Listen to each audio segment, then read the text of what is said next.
I'm joined now in the studio by the National Publicity Secretary of the ADC, Bolaji Abdullahi. Thank you very much indeed for coming in. Thank you very much. Let's start with the fundamentals. How much of a blow is the departure of Peter Obi and Rabiu Kwankwaso? It looks like you're losing the very coalition you're trying to build.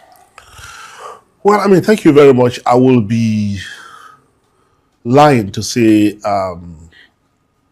it didn't mean anything. No, these are two significant politicians, frontline politicians in this country. When you lose those two politicians, then you feel that you've lost something. But it's not a mortal blow because what we're trying to do, like you said, is to build a broad-based coalition, a big coalition that will include everyone. So if at some point some players feel that, and there was a clear agenda, that was the reason we're trying to build this coalition. Our individual parties had been destabilized, and the only way out for us was to come together and form this coalition. That is one. Number two, there was a consensus among us that the direction the country is going is quite precarious. And the only way we can win election and rescue the country from the misrule of the APC is to build a party that is formidable enough and that can beat the incumbent. That's the idea behind the coalition we're trying to build. Now, these two gentlemen you've mentioned perhaps have a different idea of what the political party should be doing, or they have a different idea of the direction that the country should be going. So but what sense do you have of what made them walk away? Well, we've had all kinds. I mean, I will refer to the statement released by His Excellency Peter Obi announcing that he was leaving the party as the only credible evidence that I have of why they left. One, he said the party was beleaguered by legal challenges. Which is true. Which is true. Now, but it's in spite of these legal challenges that we have built one of the most formidable coalition parties in Nigeria. And people were beginning to look at the 2015 as a benchmark, and they were hoping that we'll be able to do a repeat. Now, we're very clear. And we said the ruling party, the APC, the government will not leave us alone, because what they were trying to build is a one-party state. They are trying to create a situation that when we arrive at 2027, President Bl0w will be the only candidate on the ballot. Now, everything they've done in between that, and Victor Ume, the Senator Victor Ume, outlined some of them, throwing these legal challenges at the party to create. We've stood against it. We fought it at every point. And that is what, if we are committed, we are determined, and we believe in multi-party democracy, and that's what we are fighting for, we will stay in an environment that gives us the best chance to win election. We are not going to, because we know, and I remember one instance, His Excellency Peter Obi was the one who said it at a coalition meeting, that look, once we present two candidates against President Bl0w, we have given him a chance. So what has changed? So if the legal challenges are the reason that they have left, and since last 3 days or so, they've created the impression as if ADC is drowning in these mountains of legal challenges, the answer is no. At the moment, we have only 3 cases. And these 3 cases, without trying to be prejudicial, are all flimsy cases. And I'll outline the 3 cases. One, the one that the Supreme Court referred us back to the Federal High Court, which is the issue of leadership, the Nafiu Bala one. And it is very clear, the Supreme Court is a settled case, that the issue of leadership of a political party is not justiciable. That is one. Two, the one by Association of National Legislators or something, saying that ADC should be deregistered because we did not win any election in the last election. You mean the one that's been joined by the Attorney General? By the Attorney General, very disgracefully so. Very disgracefully. Now, the question is that true? Is that a matter of fact that ADC did not win anything in the last election? The answer is no, because the Abejide guy that just decamped to APC was an ADC member of the House of Representatives, which means we won an election. On the platform of ADC, we still have his certificate of returns. Now, you cannot sustain the argument. Then number 3 is the one that some state chairmen went to court recently challenging the Congresses. That Justice Joyce Abdul Malik has. So these are the only 3 cases that we have.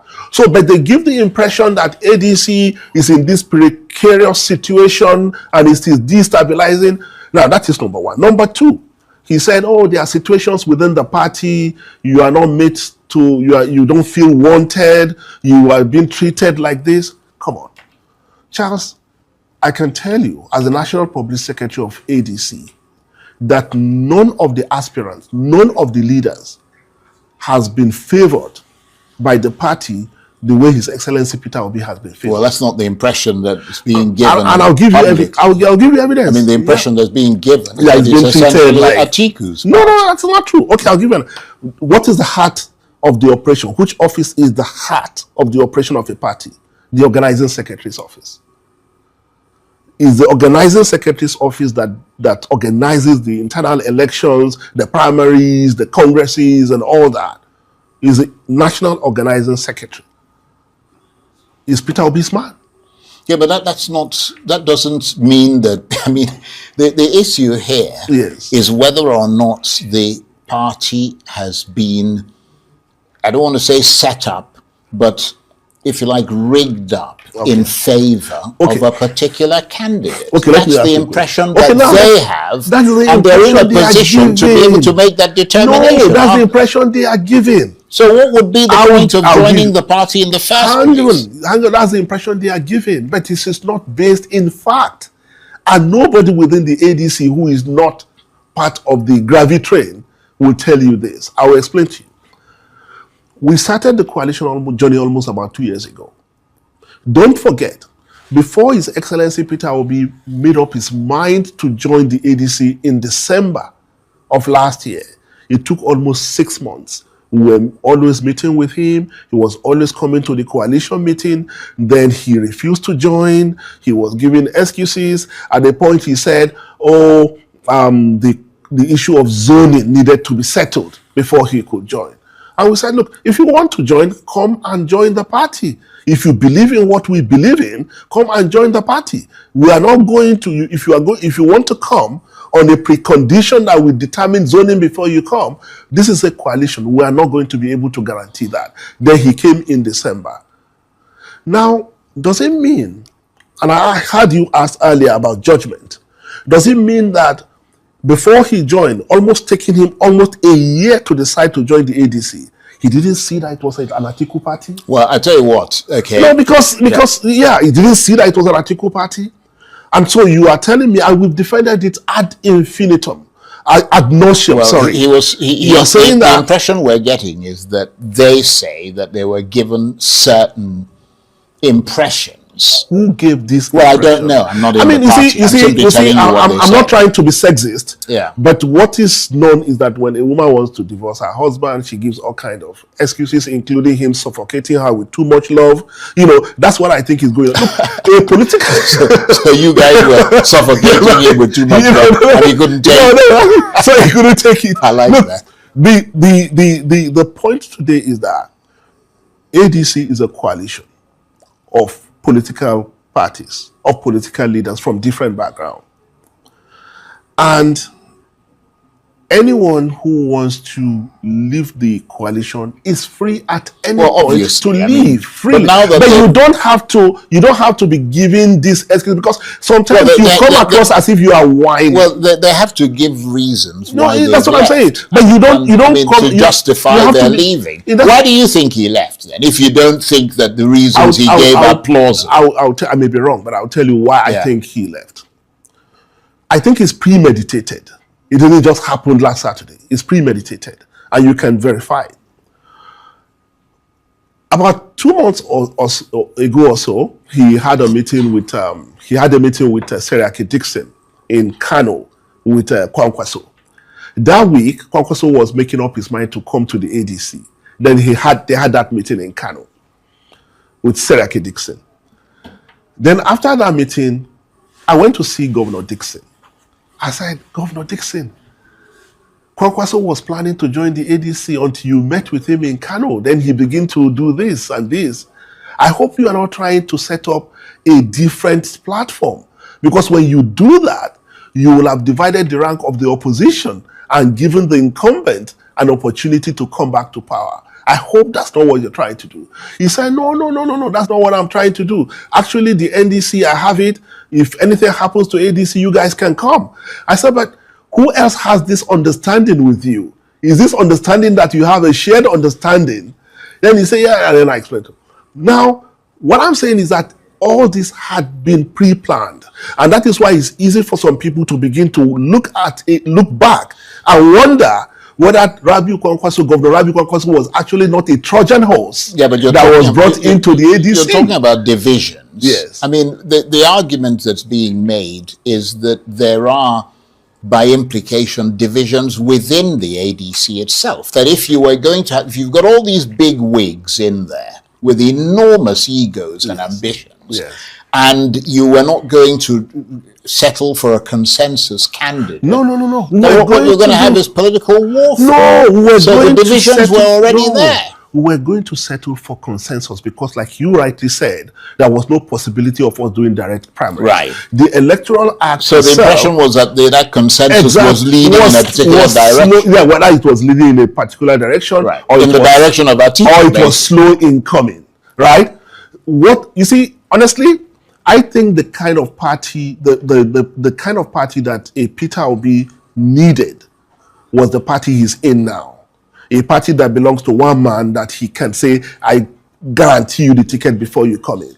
But in a political party like a coalition, where a lot of negotiations need to happen, where you cannot take anybody for granted, where you have to make sure you keep everybody within the coalition, even when they don't get what they want, and it requires inspiring people and giving them reasons to stay. I don't think Peter Obi can survive in such environment. And that's why he's gone to NDC, because NDC can promise him the ticket. And now, when he started his romance with Rabiu Kwankwaso, it became, we're trying to create a scenario that he not only wanted the party's ticket, he also wanted to be the one to arrive with a running mate. Come on, Charles. It doesn't happen. Some people will lose if we get the ticket. Some people will lose, and we have to be able to give them something. That's what it means to build a coalition. Right. But so now that he and Kwankwaso have left, how much of a problem will competing interests be or remain within the party? In other words, beyond the legal problems that you've got, you also have political problems. Absolutely. Yeah, I mean, I'm not happy they left, and I cannot tell you why, because I have my own sentiments. I'm not happy they left, but in a way, it's a bit of relief.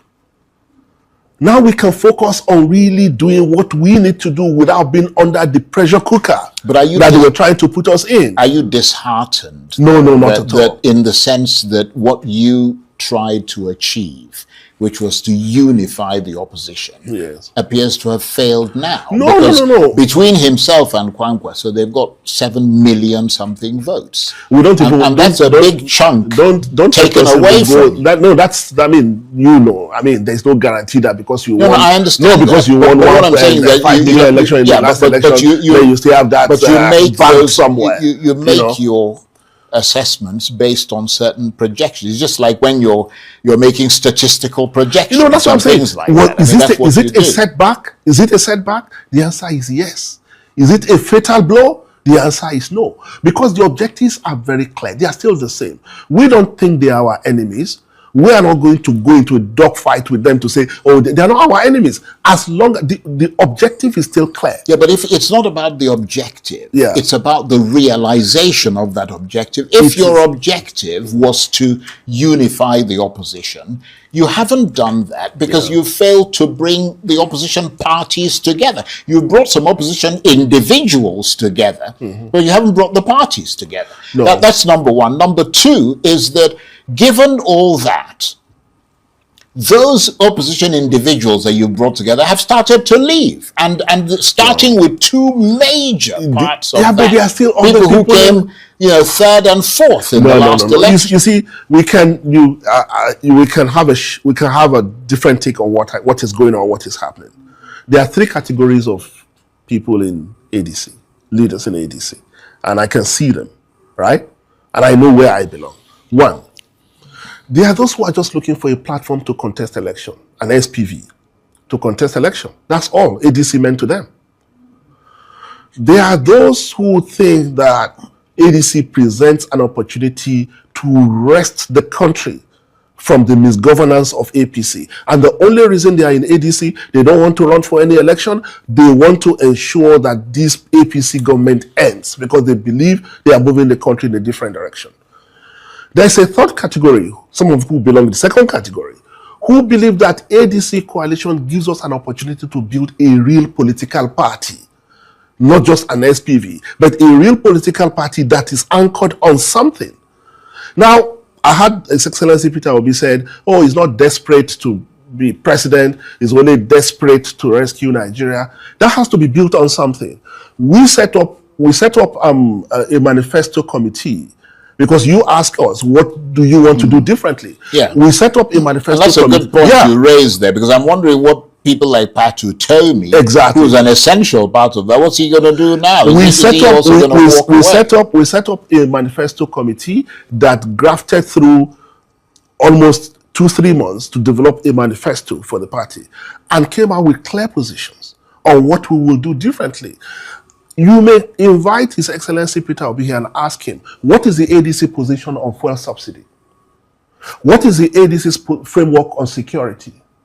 He doesn't know because he's never been interested. They are just waiting for the tickets to be handed to them. Right. But if you say you want to contest election and you believe in the country, in changing the country, you should know what your party stands for. Just before we go, can the ADC still anchor a credible opposition coalition for 2027, or has that window now closed? No, absolutely. I say maybe it's a setback, but it's a temporary setback. We are recalibrating and we are going to come back stronger.